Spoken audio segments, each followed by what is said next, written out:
doing up here? Thought you might be up here. I figured you left. I was going to, but I had a rare moment of selflessness. Your son is in surgery. Yeah, I know. I'm not really close to Dante, as you probably know, because I thought I had a breakthrough a few times, and I'm not the easiest person to get along with, as you know. Well, that's why I'm here. Not only do you look like you need somebody, but you look like you might actually let them in.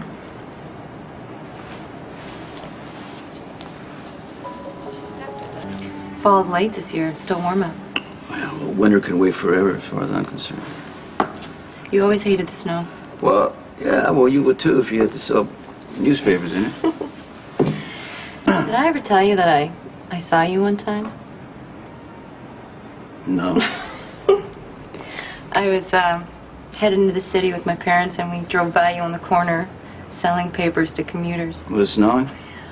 Yeah, I think it was. I'm sure your father did everything he could to drive over a puddle and hit me with it, right? Because you know how much I love being wet. We both know that's not the only reason why you hate the snow. Well, yeah, I mean, you know, gave Deke a reason to stay inside the house and get pissed off and do whatever he did. And I used to bitch about selling newspapers, but at least it got me out of the house.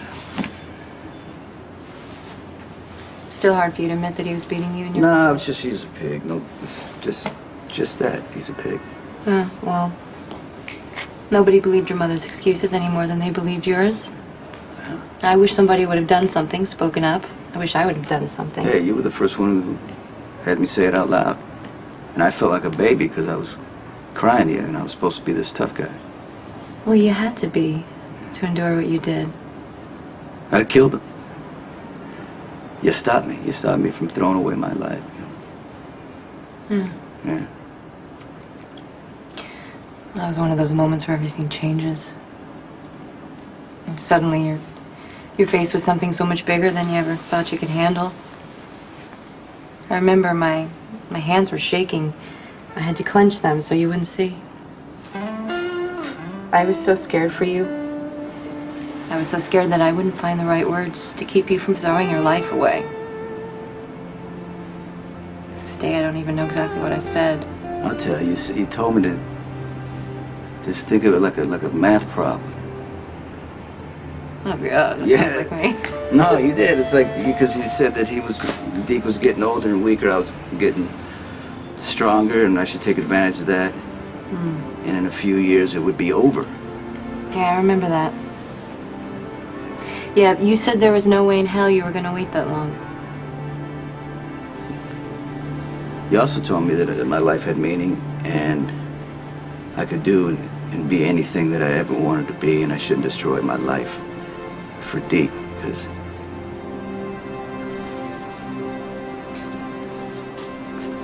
I was ready to die to get rid of him. And I'd look at your pretty, innocent face and I'd say to myself, I have other things to live for.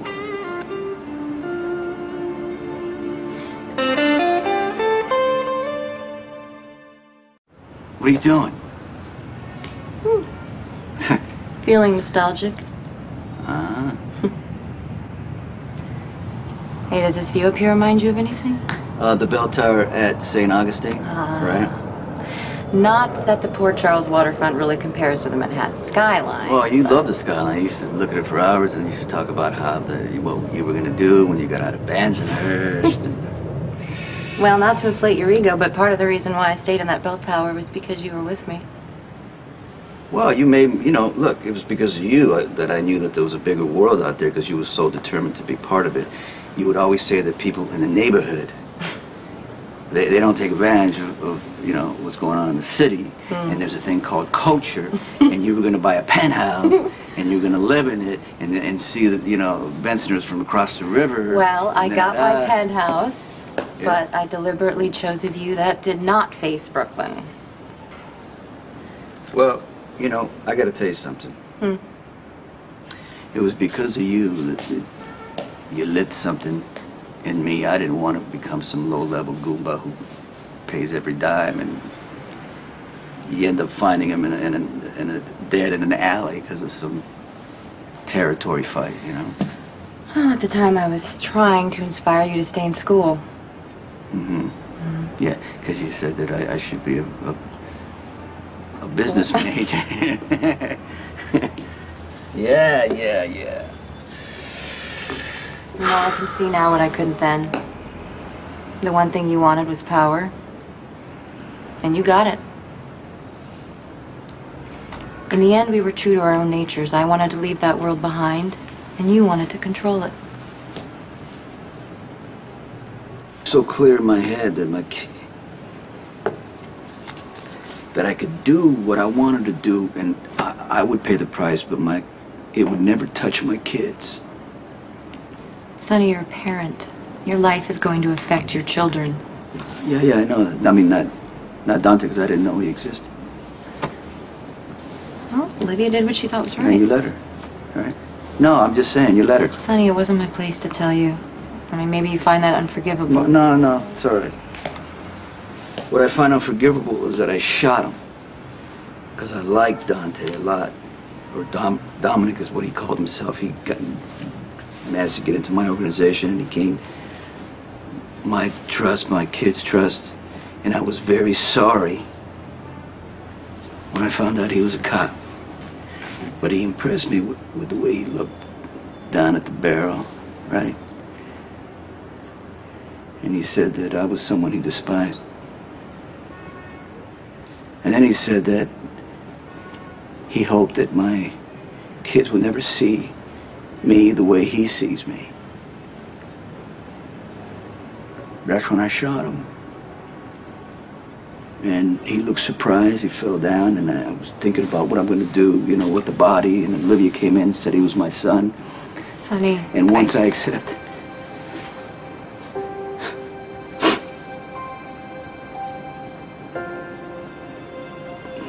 the truth, and I prayed to God that he would save him, you know, that my son wouldn't have to die because of me. And here we are once again. My son's fighting for his life. He got shot in the same place that Michael got shot before him.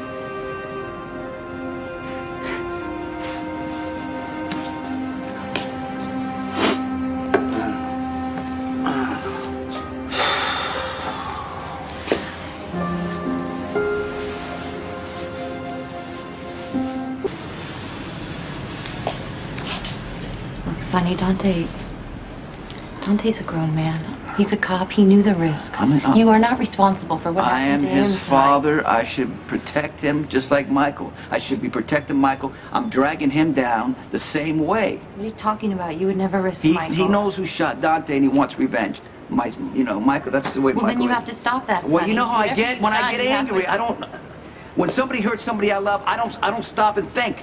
I gotta go after the person. It's something inside of me. I don't know what it is.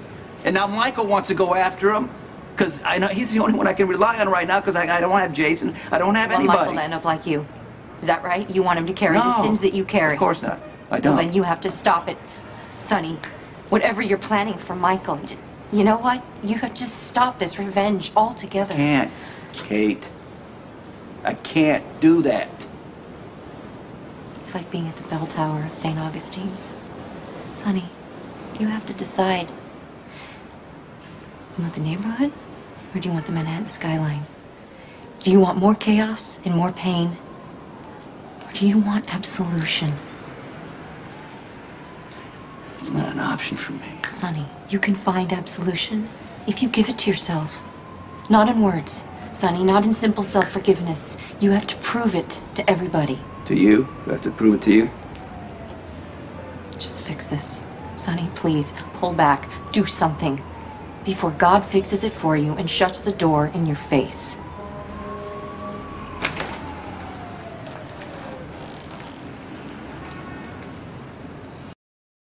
I gotta tell you, there were a couple hours there that I did nothing but just keep praying the Hail Mary over and over, and I gotta hand it to you, Teresa. I swear that thing really works. Can I see him? Oh, well, he's in ICU at the moment. Steve says that he's going to be really out of it for about No, 12 hours. what I'm asking is, will you allow me to see it? Of course. Sonny, you're his father. You look so pale. Yeah. I was just telling Lulu about when he was a little kid. He had the most terrible asthma. One night I just had to sit up by his bed and watch him breathe. And get just like this, just so pale with the little black circles under his little eyes. I'm sorry you had to go through it alone. It was my choice. We both know that. Have you ever wondered what our son looked like as a little boy? This is it.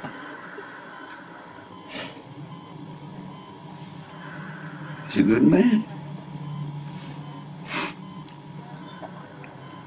He's a brave boy, right? Brave, honorable.